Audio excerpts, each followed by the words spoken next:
The council chamber stretched wide and cold, all metal and glass floating in the black of space.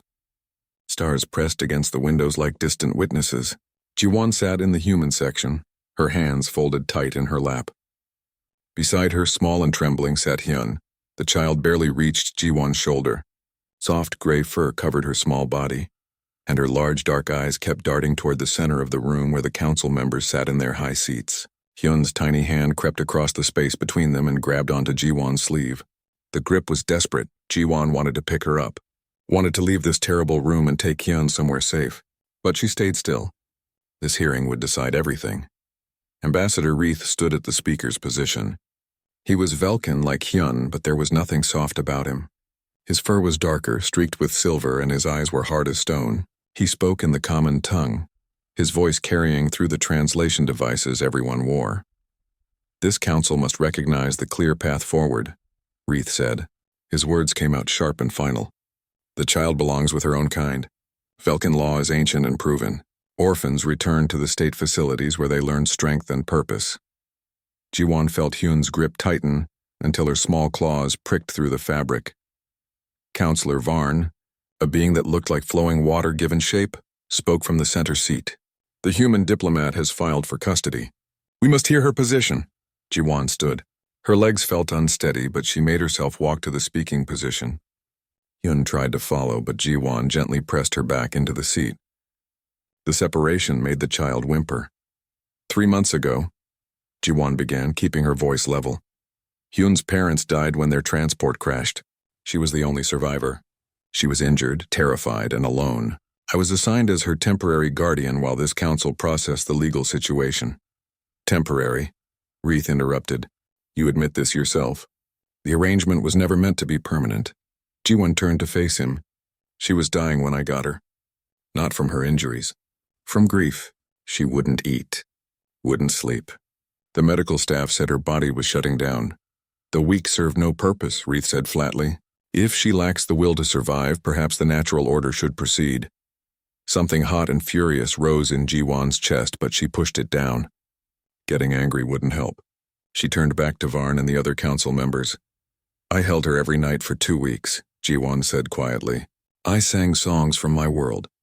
I told her stories. I promised her she wasn't alone. And slowly she started to heal. She started to eat. Started to smile. She calls me her person now. She trusts me. Attachment is not legal grounds for custody, Reith said. It is merely primitive sentimentality. It's called love, Ji-won shot back before she could stop herself. And it kept her alive when your culture's way would have let her die. The chamber went silent. Several council members shifted in their seats. Ji-won knew she'd crossed a line, but she couldn't take it back. Didn't want to. Reith's expression didn't change. The child will return to proper Velkin care. In our facilities, she will learn discipline. She will learn that survival requires strength. If she cannot adapt, then she was not meant to continue. This is our way. The council has no right to interfere with internal cultural practices. Varn's watery form rippled. Does the child have an opinion? All eyes turned to Hyun. The small girl had pressed herself as far back into the chair as possible. Her ears were flat against her head and her whole body shook. The child is 6 cycles old, Reith said dismissively. She has no informed opinion. She knows only the soft comfort the human has provided. She doesn't understand the reality waiting for her. May I? Ji-won asked Varn. At his nod, she walked back to Hyun and knelt down. Hey, little one. Can you tell them how you feel? About going back to Velkin? Hyun's voice came out barely above a whisper. Don't want to go. Want to stay with Ji-won. Why? Varn asked gently. Safe here, Hyun said, her eyes filled with tears. Have bad dreams about the cold place. The place where nobody holds you. Nobody sings. Ji-won sings. Ji-won keeps the bad dreams away. Childish fantasy, Reith said. This proves nothing except that the human has made her soft. Weakness that will be corrected in time. Ji-won stayed kneeling by Hyun, one hand on the child's small shoulder. She looked up at the council. I'm asking you to grant me full custody. I can provide for her. I have a home on Earth. I have family who already love her from the messages I've sent. She would have a life full of safety and care and sentiment. Reith interrupted again. Nothing but human sentiment. This council operates on law and precedent. There is no precedent for a human raising a Velkan child. It is unnatural. The child belongs with her own species, learning her own culture. Even if it kills her? Ji-won asked. If she cannot adapt, she was not worthy of survival. The words hung in the air like poison. Ji-won felt Hyun bury her face against her back, small body racked with silent sobs. Every protective instinct, Ji-won had screamed at her to grab the child and run. But there was nowhere to run. Not yet. The council members spoke among themselves in low tones. Ji-won couldn't hear what they said. She stayed kneeling, feeling Hyun's tears soak through her shirt, feeling the small hands grip her like she was the only solid thing in the universe. Finally, Varn spoke. This council has deliberated. While we recognize the humans' care for the child, we must respect the cultural sovereignty of member species. The law is clear. Velkan children fall under Velkan law. The child will be returned to Velkan custody within 48 hours. The human's temporary guardianship is hereby terminated. The words hit like a physical blow. Ji-won heard Hyun make a sound like breaking, a high keen of pure terror. She turned and pulled the child into her arms, holding tight while Hyun shook and cried. This hearing is concluded, Varn said. Ji-won stood, lifting Hyun with her. The child wrapped arms and legs around her, face buried in her neck. Across the chamber, Reith watched them with cold satisfaction. Do-yun, the security officer assigned to Ji-won, appeared at her side. His face was carefully blank, but his jaw was tight. Let's get her out of here, he said quietly. Ji-won walked out of the chamber with Hyun clinging to her like a drowning person clings to driftwood. Behind them, she heard Reith speaking to another Velkan delegate, his voice carrying. 48 hours and the human's foolish attachment ends.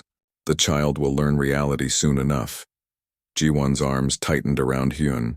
She felt something settle deep in her chest, something solid and immovable and fierce. 48 hours. She had 48 hours to figure out how to save her child, because that's what Hyun was now. Not a temporary assignment, not a diplomatic responsibility, her child. And Ji-won would burn the galaxy down before she let anyone hurt her. Ji-won's quarters felt too small and too quiet.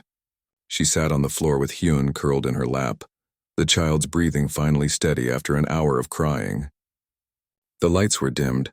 Outside the window, ships moved through space like slow fish in a dark ocean. Will they really take me? Hyun's voice was small and rough from tears. Ji-won stroked the soft fur between her ears. I'm going to do everything I can to stop it. But what if you can't? The question sat heavy in the air. Ji-won didn't have a good answer. She'd sent messages to Earth, to her supervisors, to anyone who might help. The responses all said the same thing. Don't cause an interstellar incident. Respect the Council's decision. Let the child go, like it was that simple.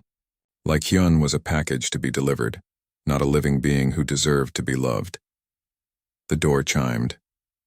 Ji-won tensed until she heard Mirai's voice. It's me. Let me in. Do-yun had been standing guard outside. He stepped in first, checked the room with professional efficiency, then nodded to Mirai. She came in carrying a data tablet, her face grim. You're not going to like this, Mirai said, sitting down across from them. Tell me anyway. Mirai glanced at Hyun, then back to Ji-won.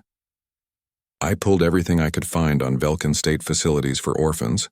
Official records, leaked documents, testimony from aid workers who visited, and 30% mortality rate in the first year. The number hit like ice water. Ji-won's arms instinctively tightened around Hyun. 30%? They don't call it that in the official reports. They say natural selection or merit-based survival. The facilities provide basic shelter and food, but nothing else. No comfort, no individual attention. Children who show weakness or trauma get labeled as low merit. They receive even less care than the others. That's not a facility, Do-yun said from his position by the door. That's a culling ground, Mirai nodded. I found testimony from a Velkan who survived one as a child. She said kids would die in the night and the staff would just remove the bodies in the morning. No ceremony. No acknowledgement. Just gone. Hyun made a small sound. Ji-won rocked her gently, humming one of the songs that usually calmed her. But she could feel the child's heart racing against her chest.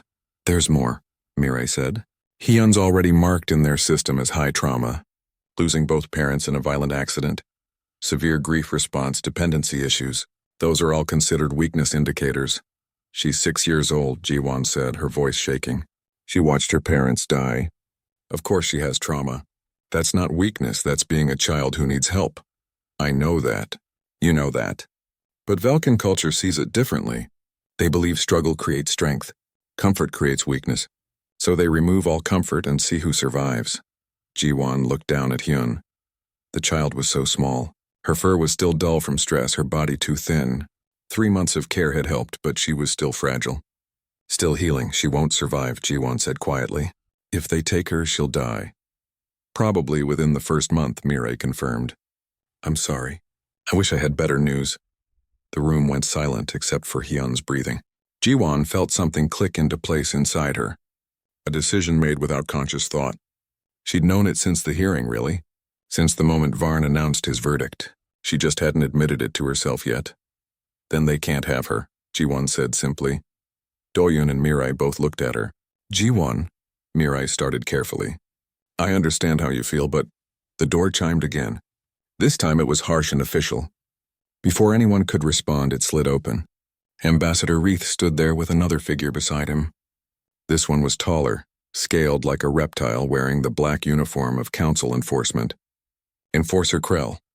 We are here to expedite the transfer process, Reith announced. The council has approved early retrieval. You have 1 hour to prepare the child. The ruling said 48 hours, Jiwon said, not moving from the floor. The timeline has been adjusted, Krell said. His voice sounded like rocks grinding together. Stand aside and surrender the child. Hyun whimpered and pressed closer to Jiwon.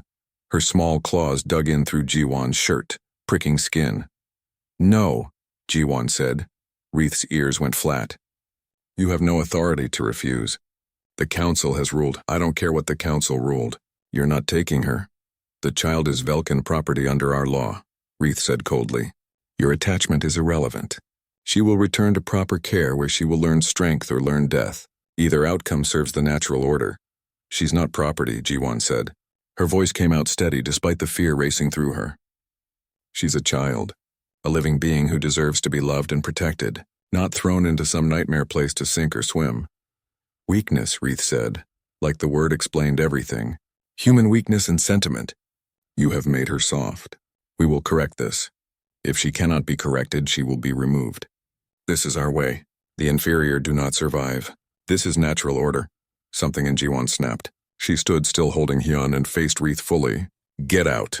You dare get out of my quarters now. You're not taking her. Not today. Not tomorrow. Not ever. Krell moved forward, his scaled hand reaching for his weapon. You will surrender the child or face charges of obstruction and kidnapping. Doyun stepped between them. His hand rested casually on his own sidearm. I think you should leave, he said quietly. Sir? The last word was added like an afterthought with just enough disrespect to make the point clear. Krell's eyes narrowed. You would defy council authority? I would protect a human diplomat from harassment in her own quarters, Doyun replied. His voice stayed calm, but his stance was solid. The original ruling gave 48 hours. Seems to me you're jumping the timeline without proper authorization. Maybe we should call station security and sort this out properly. Reith made a hissing sound. This is not over. The child will be retrieved, by force if necessary. You are making an enemy of the Vulcan people and defying the entire council. Noted, Jiwon said. She turned her back on them, cradling Hyun close. Doyun, please escort these gentlemen out. She heard movement behind her, heard Reith's angry breathing, heard Krell's low growl, but she didn't turn around. She just held Hyun and stared out at the stars. Finally, she heard the door close. Doyun's voice came from behind her. That was either the bravest thing I've ever seen or the stupidest. Maybe both, Mirai said softly. Jiwon turned around. Both of them were looking at her with something between admiration and worry. They're going to come back, she said. With more force. With council authority. And they're going to try to take her. What are you going to do? Mirai asked. Jiwon looked down at Hyun. The child was watching her with those large dark eyes full of trust and fear and hope. I'm going to fight, Jiwon said simply. I don't know how yet, but I'm not giving up. She's mine to protect, and I protect what's mine. Hyun buried her face against Jiwon's shoulder. Her small voice came out muffled. Yours, mine, Jiwon confirmed. She looked at Doyun and Mirai. I know this could cause problems for both of you, I understand if you need to step away. Doyen snorted. I signed up to protect humans and their interests. That kid's human enough for me now. Count me in, Mireille nodded slowly. I'll dig deeper. Find legal precedents, loopholes, anything we can use. But Ji-Won, this is going to get ugly. The council doesn't like being defied. Let it get ugly, Ji-Won said. Her voice was calm, but there was steel underneath. They threatened my child. I don't care how powerful they are. They go through me first. Outside, ships continued their slow dance through space. Inside, something had shifted. A line had been drawn, and Ji-Won stood on one side with a small, frightened child in her arms while the weight of galactic law and tradition pressed from the other. But she didn't move. Wouldn't move. Couldn't move, not when it meant losing Hyun. The standoff began at dawn station time. Ji-Won had barely slept, sitting up with Hyun in her arms, watching the door. When it opened without warning, she was already on her feet. Enforcer Krell entered first this time, with 4 more enforcers behind him.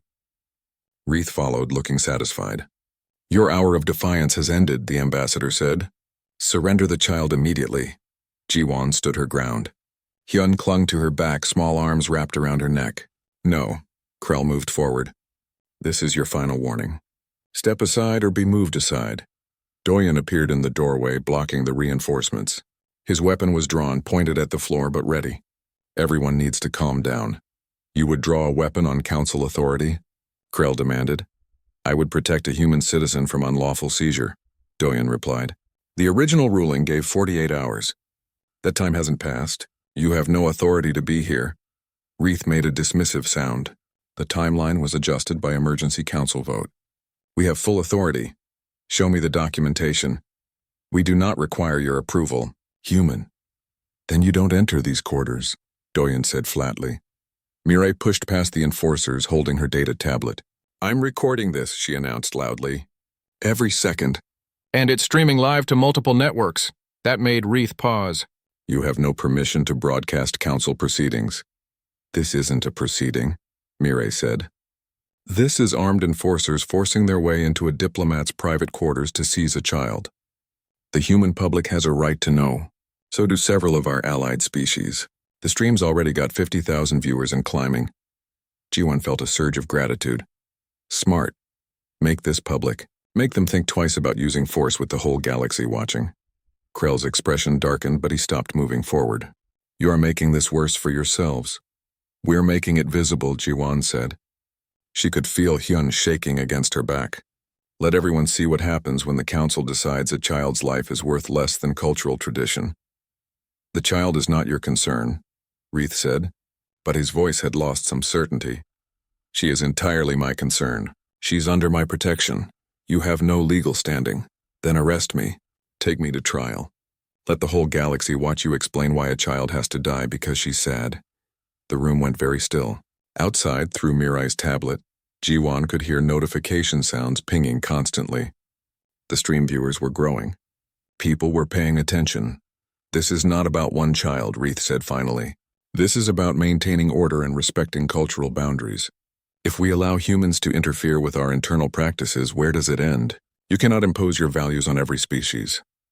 I'm not trying to impose anything on anyone, Ji-Won said. I'm just asking you not to kill this specific child. That's all. Let her stay with me. Let her live. If she cannot survive proper Velkan upbringing, she does not deserve to live. The words came out cold and final. Ji-Won heard gasps from Mireille's tablet. The viewers were reacting. Good, let them hear this. Let them understand what was really happening. Hyun, Ji-Won said softly, can you tell everyone what the facilities are like? What you remember.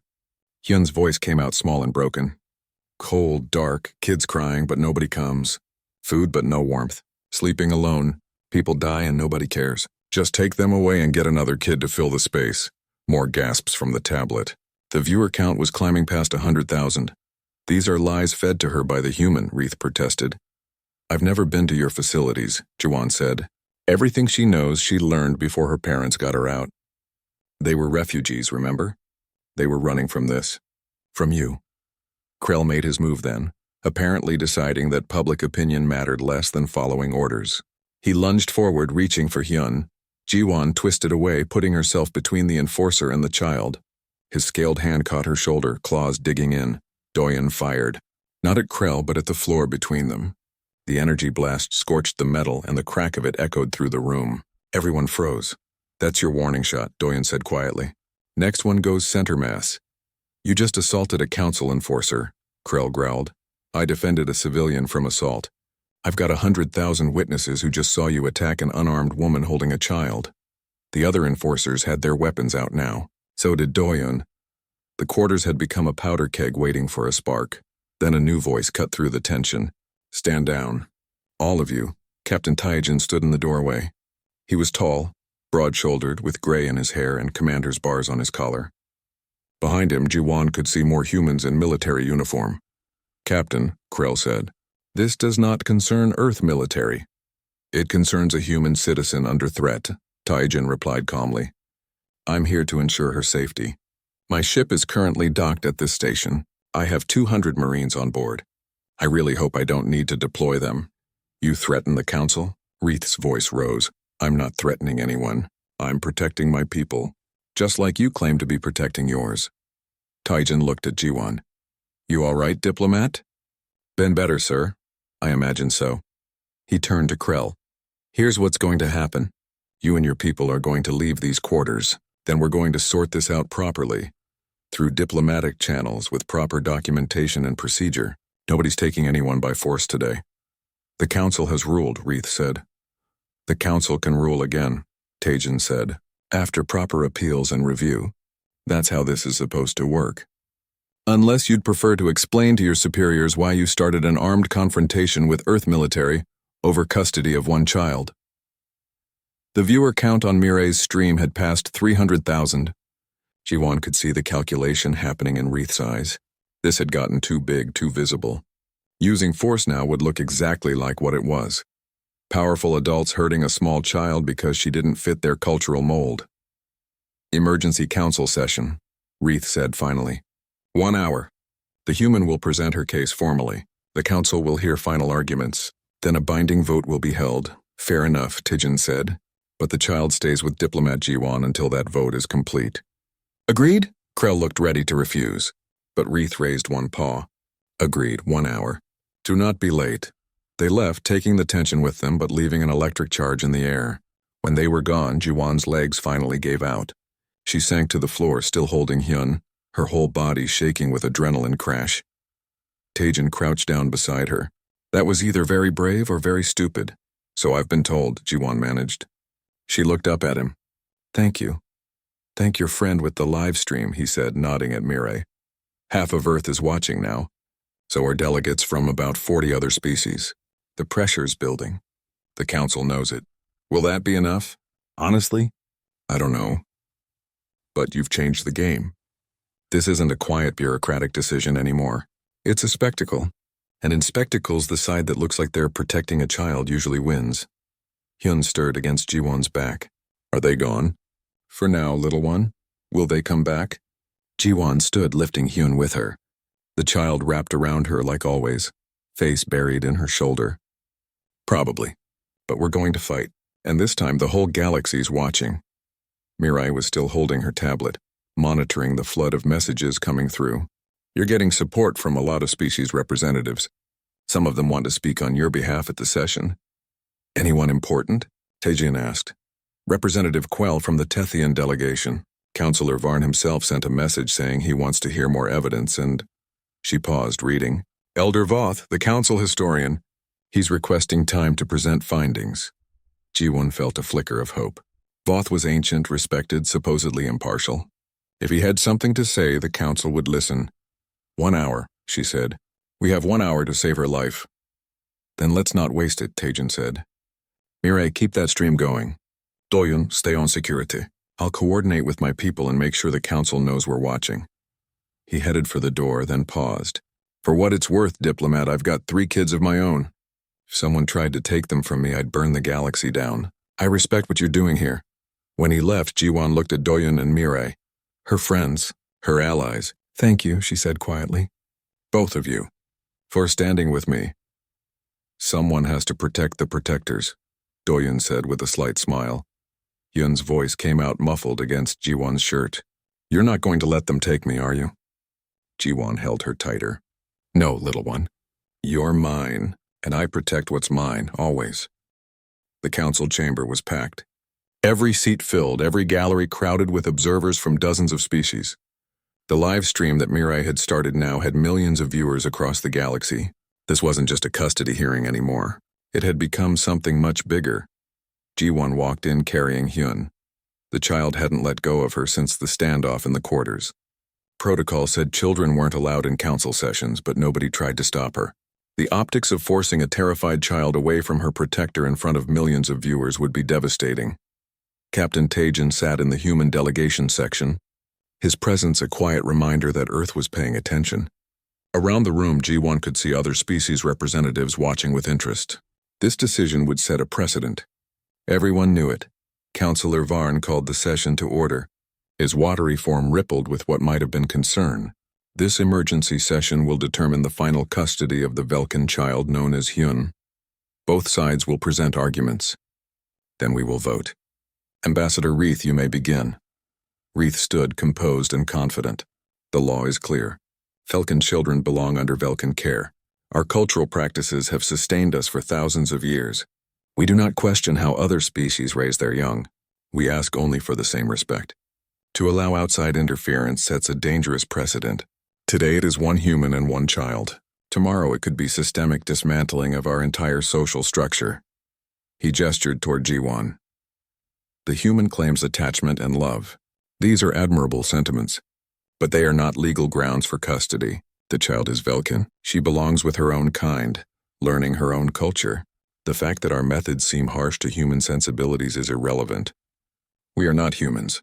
We do not coddle weakness. We forge strength through struggle.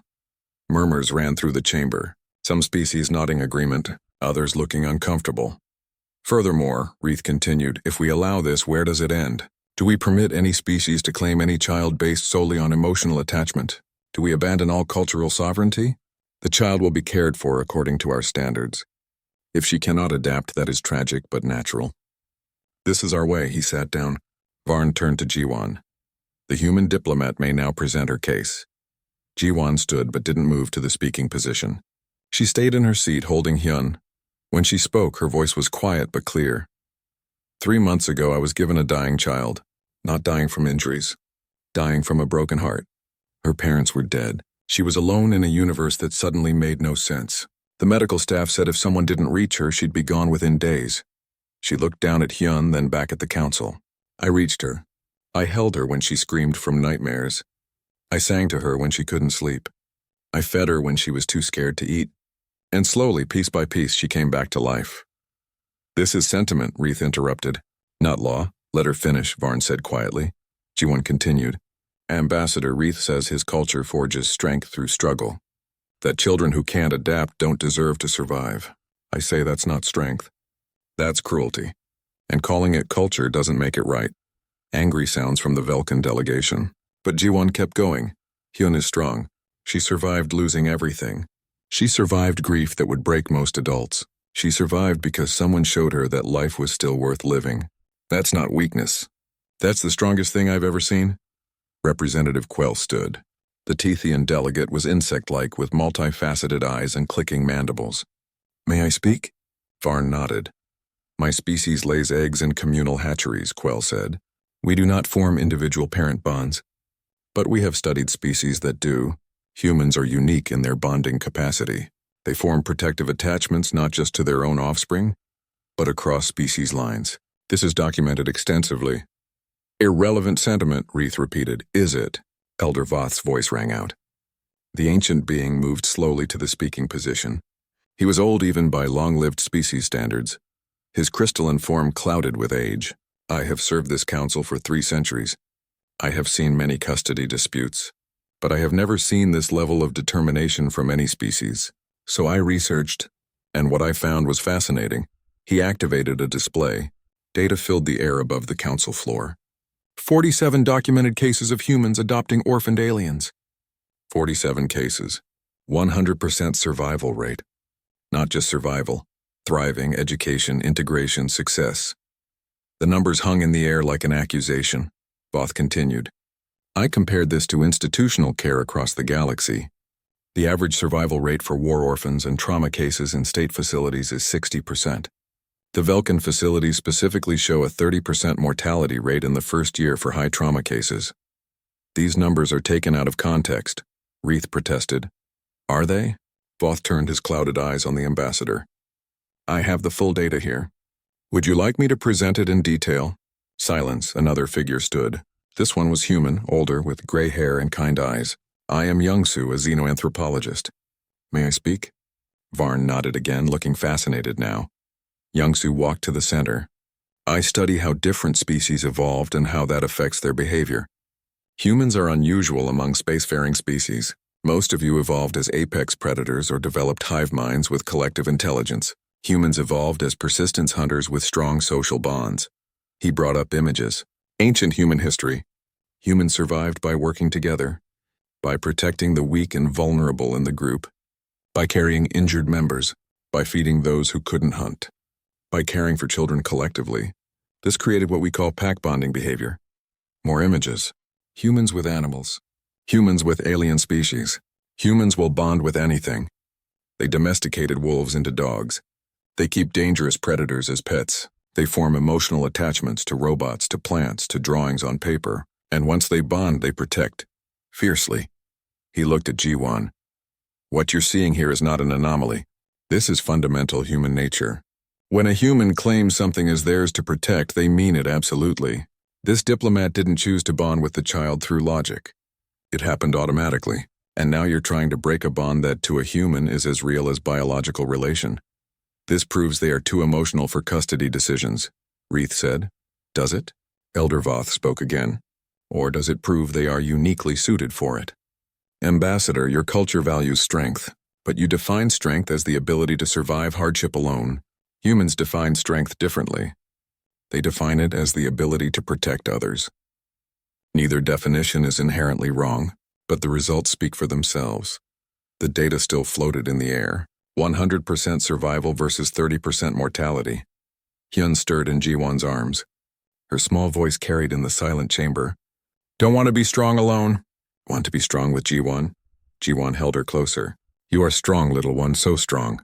And you'll never be alone again. I promise, Reith stood. This is manipulation. The child has been conditioned to depend on the human. This proves our point. She has been made weak through coddling. She was dying before, Ji-won said, her voice hard now. Dying because nobody in your system bothered to hold her. To comfort her. To show her that life was worth living. You call that strength. I call that abandonment. The chamber erupted in multiple languages, some agreeing, some protesting. Varn called for order. When silence returned, Quell stood again. I wish to propose something. Let us vote not just on this case, but on a broader question. Should the Council recognize that different species have different strengths? That perhaps institutional care is not always superior to individual bonds? That maybe sometimes the most protective choice is the best choice? You cannot rewrite galactic law over one child, Reith said. We can set precedent, Varn replied. His watery form was churning now, agitated. And perhaps we should. Elder Voth's research is compelling. The survival rates alone suggest we may need to rethink our assumptions. He looked at Ji-won. Diplomat. If we grant you custody, what happens to the child? I take her home to Earth, Ji-won said without hesitation. She grows up with family who already love her. She gets education, care, protection. She learns about her Vulcan heritage because that's important. But she learns it in safety and love. And when she's grown, she chooses her own path. But she chooses it alive. And if she wants to return to Vulcan space someday, then I help her do it. Because I'm not trying to erase her culture. I'm trying to keep her alive long enough to appreciate it. Varn turned to the Council. We will take a brief recess. Council members will deliberate and then vote. The child will remain with the human diplomat until the vote is complete. As the Council filed out, Ji-won felt Hyun's grip finally loosen slightly. The child looked up at her. Did we win? I don't know yet, little one. But we told them the truth. Sometimes that's all you can do. Mirai appeared beside them, tablet still recording. The stream's got 10 million viewers now, and the support messages are overwhelming. Multiple species delegations are calling their counselors. You've started something here. Ji-won looked around the chamber at all the watching faces, at the humans in the gallery, at the mixed species delegations, at Captain sometimes, Young-soo said from nearby. Saving O. The recess lasted 2 hours. Ji-won spent them in a small meditation room off the main chamber, holding Hyun and trying not to think about what would happen if they lost. Mirai sat nearby, monitoring the flood of messages still coming through. Doyeon stood guard at the door. Captain Taejin appeared an hour in. Thought you should know. My admiral arrived. Ji-won looked up. Admiral Sora? He nodded. She brought the battle group. 3 cruisers, 2 destroyers, and her flagship. They're taking up position around the station. That's a lot of firepower for a custody hearing. She's not threatening anyone, Taejin said carefully. She's just making a point. Earth protects its own, and as of this morning, Earth's official position is that Hyun is one of ours. Ji-won felt something tight in her chest loosen slightly. Earth supports this? After that live stream got 10 million viewers? After the research data Elder Voth presented? Yeah. The politicians back home smelled which way the wind was blowing. They're backing you now, officially and publicly. What changed their minds? Taejin smiled. You did. You stood up to the entire council for one kid. People respond to that.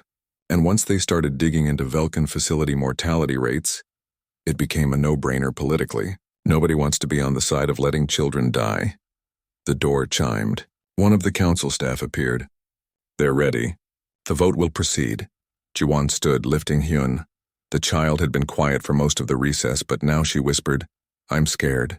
Me too, little one. But we're brave together, right? Brave together, Hyun repeated. They walked back into the chamber. It was even more packed than before. The galleries were full to bursting. The live stream counter showed 15 million viewers. This had become the most watched council session in history. Admiral Sora sat in the front row of the human section now. She was small, compact, with silver hair and sharp eyes. She nodded once to Ji-won. A promise, Councillor Varn called the session to order. The council has deliberated. Before we vote, several members wish to speak. Representative Quell, the Tethian delegate, stood. My species does not understand parental bonds the way mammals do. But we understand duty. We understand protection of the young. The human has demonstrated both. She has proven the child thrives in her care. Logic suggests we should not separate a successful bond simply because it crosses species lines. Another delegate stood. This one was reptilian with bright scales. The Sarthan delegation supports the human's custody. We have reviewed the data. The survival rates speak clearly. If the goal is the child's welfare, the choice is obvious. A third, a fourth. 6 species representatives in total, all speaking in support. The tide was turning. Then Reith stood. This council bows to emotion and spectacle. You ignore thousands of years of Velkin tradition because one human made a scene.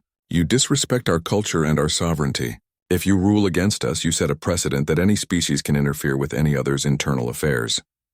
This is not about interference, Elder Voth said. This is about recognizing that sometimes the traditional way is not the best way. Your facilities have a 30% mortality rate for trauma cases. The human has a 100% success rate. Those are facts, not emotions. The weak should not survive, Reith said coldly. The child is not weak, Ji-won spoke up. She's 6 years old and grieving. That's not weakness. That's being a child who needs help. Your culture punishes children for being children. You know nothing of our culture. I know enough. I know you'd let her die rather than show her kindness. I know you call it strength when it's really just cruelty. And I know that if the council gives her to you, I'll never forgive myself for not fighting harder. The chamber went silent. Ji-won was breathing hard. Hyun clutched against her chest. She'd probably gone too far. Insulted a council member's culture directly. But she didn't care anymore. This was it. Win or lose, she'd said what needed saying. Varn's form rippled. Does anyone else wish to speak before we vote? Admiral Sora stood. Admiral Sora, Earth Defense Force, I'll keep this brief. Earth's official position is clear. We support diplomat Ji-won's custody claim. We recognize Hyun as being under human protection, and we will ensure that protection is maintained. The threat was subtle but unmistakable. Reith's ears went flat. You threaten the council? I'm stating facts, Sora replied calmly. The human claimed the child. We back our people. That's how we work. She sat back down. The message was delivered. Varn looked around the chamber. Very well. We will now vote. The question before the council is simple. Should custody of the Velkan child Hyun be granted to human diplomat Jiwon, or should the child be returned to Velkan state care? Council members will vote now. The voting display lit up. Each council member's vote appeared as a light. Green for human custody, red for Velkan return. The lights began appearing one by one. Green, green, red, green, red, green, green, red. Jiwon watched, barely breathing. Hyun had her face buried in Jiwon's shoulder, too scared to look. More lights. The pattern was becoming clear. More green than red. Not overwhelming, but definite. Finally, the last vote appeared. The tally showed 47 green, 12 red. The council has voted, Varn announced. By a majority of 47 to 12, custody of the child Hyun is hereby granted to human diplomat Jiwon. The ruling is final and binding. The chamber erupted. Cheers from the human section. Mixed reactions from others. Reith stood, his voice carrying over the noise. This is a mistake. You have set a dangerous precedent. The Velkan people will remember this insult. Noted, Admiral Sora said dryly. We'll protect her anyway. Reith stormed out, taking his delegation with him, but Jiwon barely noticed. She was sinking into her chair, holding Hyun, feeling the weight of the last few days finally crash down on her. We won, she whispered. Little one, we won. You're mine, legally, finally. Hyun lifted her head. Her large eyes were wet but hopeful. Really? They can't take me? They can't take you. The council said so. You're my daughter now. Really, truly, officially my daughter. The word hung between them. Daughter. Jiwon had been thinking it for weeks but hadn't dared say it out loud. Now it was real, legal, true. Hyun started crying, but this time it was relief, not fear. Mama? Jiwon felt her own tears start. Yeah, little one. I'm your mama now. If you want me to be. Want you forever. Then you've got me, forever. People were surrounding them now. Mirai was crying and recording at the same time. Doyen stood grinning like an idiot. Captain Taejin and Admiral Sora approached together. Hell of a thing, Sora said. One diplomat taking on the whole council. I had help, Jiwon said, looking at the faces around her. A lot of help. Still, you started it. You drew the line. That took guts. Sora looked at Hyun. You take good care of your mama, kid. She's special. Hyun nodded seriously. I will.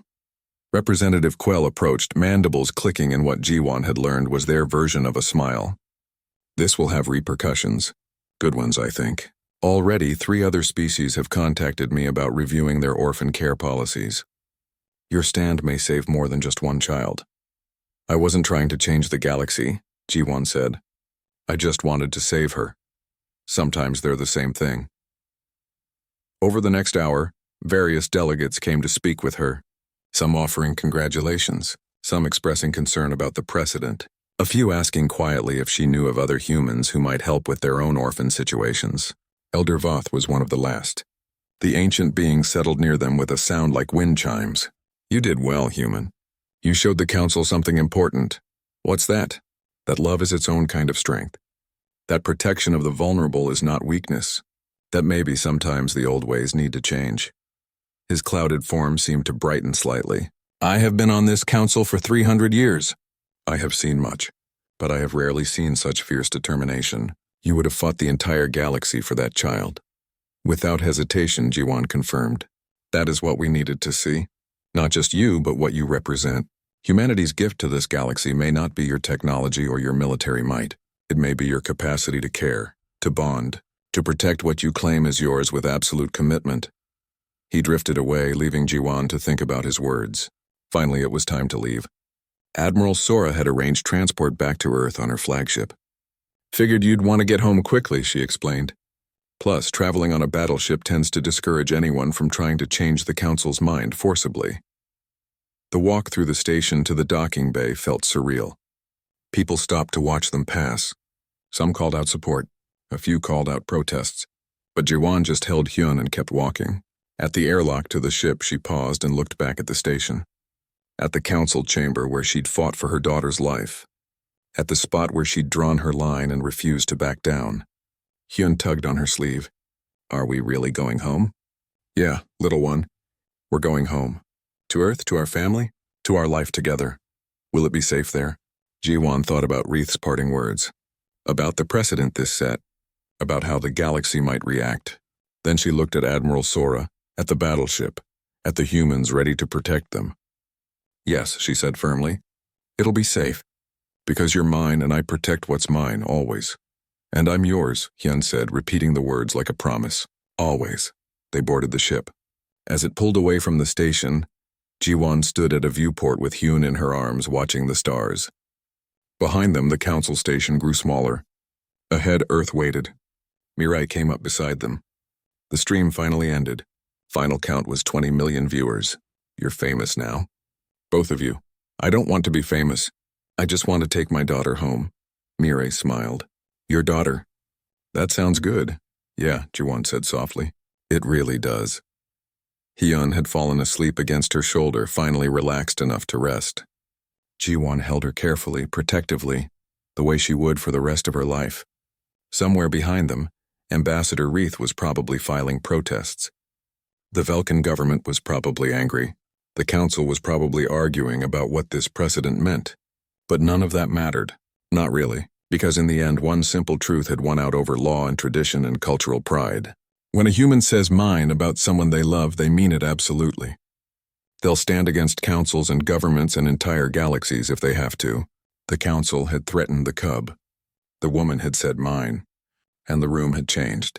The galaxy would never quite be the same.